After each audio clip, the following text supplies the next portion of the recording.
Hello, third graders, and welcome to Social Studies. We are going to continue looking at different types of maps. Now, we looked at a couple last week. We looked at weather maps, we looked at population density maps, the world map, regional maps, physical maps, and political maps.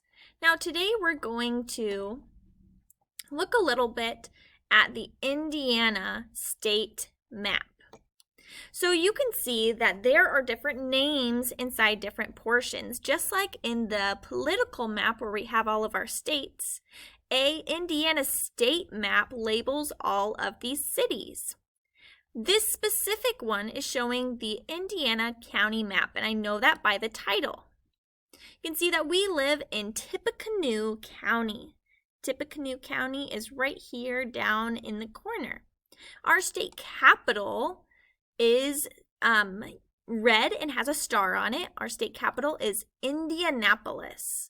So those are two parts of a Indiana county map.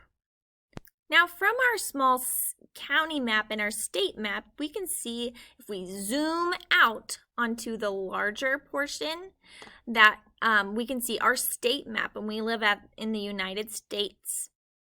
And you can see that Indiana is right there. On your Classkick page, I want you to highlight Indiana or outline it.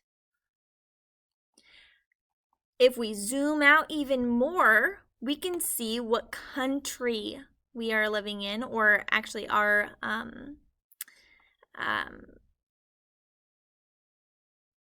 continent. So we live in North America, and we can see the three countries that are in our North American area: Canada, United States, and Mexico, and the oceans that are surrounded.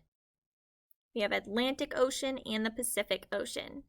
Now I want you to put an X where Indiana would be, right underneath this lake. It's the Michigan Lake. And that's where we still are, but we're going to zoom out even more so we can see all of the continents. Now this would be a continent map, and it shows the entire Earth, but in a flat form. Now if we were looking where Indiana is on this giant map, it is right where the A is, right about where the A is in North America. Put an X of where Indiana would be.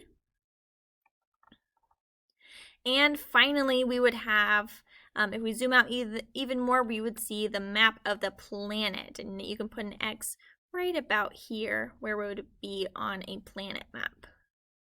Now, we are going to continue looking in our following lessons about different parts of these maps and how we can read them and how they can help us locate different countries, cities, and states.